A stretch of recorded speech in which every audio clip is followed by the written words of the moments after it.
تو آپ کو کیا لگتا ہے کہ جیسے صاحب ہمارا توکل کم ہے یا جادو کو ترجیح دینا ہم نے آسانی کے لیے شروع کر دیا ہے کہ اب معاملات جو ہیں وہ اس طرف سے لے چلیں تو ٹھیک ہے؟ بسم اللہ الرحمن الرحیم. پہلی بات تو یہ ہے کہ توکل کو سمجھنا پڑے گا. توکل یہ نہیں ہے کہ آپ کے پاس اگر گھوڑا ہے تو آپ اسے بغیر باندھے چھوڑ دیں اور کہیں کہ میرا اللہ پہ توکل ہے، یہ گم نہیں ہوگا. اچھا، حدیث مبارکہ میں ہے کہ اگر اللہ پہ توکل ہے تو اسے باندھنے کے بعد اللہ پر توکل کیا جائے کہ اللہ اس کی حفاظت فرمائے گا.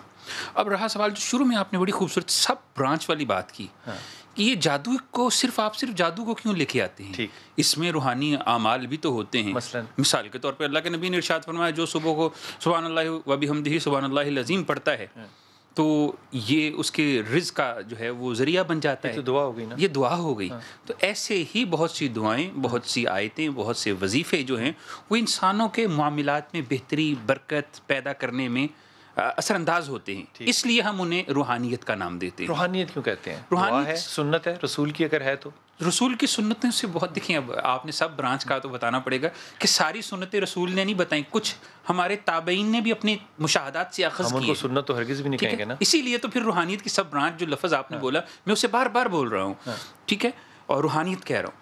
پھر ہمارے اولیاء کرام نے اپنی طرف سے مشاہدات کر کے کہ یہ پڑھنے سے یہ نتائج نکلتے ہیں، تجربے سے اور مشاہدے سے، تو یہ کشید کر کے لوگوں کو بتائیں. تو روحانیت کو تجربہ بھی کہہ سکتے ہیں، بزرگوں کا تجربہ وہ بھی روحانیت ہی ہے. تو آپ کو لگتا ہے کہ ہم توکل سے دور ہو گئے ہیں اور اس تجربات کے اوپر زیادہ ہمارا زور ہو گیا؟ دیکھیں، توکل کرنا چاہیے، لیکن قرآن یہ فرماتا ہے کہ انسان جس کی کوشش کرتا ہے اللہ اس کو اجر ضرور یا پھل ضرور یا نتیجہ ضرور دیتا ہے.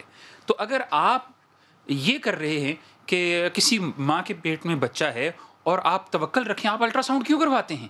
وہاں پہ ہمیں یہ ساری مثالیں یاد نہیں آتی. کوئی بچہ ٹیڑھا پاؤں سے پیدا ہو رہا ہے، ہمیں یقین اور تقویٰ ہونا چاہیے کہ اللہ نے جیسا دیا ویسا ہی ہے. تقدیر کے اندر ہم دخل اندازی کر رہے ہیں. ایسا کیوں ہے؟ اس لیے کہ ہمیں پتہ ہے کہ کوشش کرنے سے تبدیلی آ سکتی ہے. جیسا کہ علامہ مرحوم فرماتے ہیں، بڑی خوبصورت بات کرتے ہیں کہ تیری موجوں میں طوفاں کیوں نہیں ہے، خود ہی تیری مسلمہ کیوں نہیں ہے، ابس ہے شکوائے تقدیر یزداں تو خود تقدیر یزداں کیوں نہیں ہے. کیا بات ہے، تو خود ہی تقدیر یزداں کیوں نہیں ہے.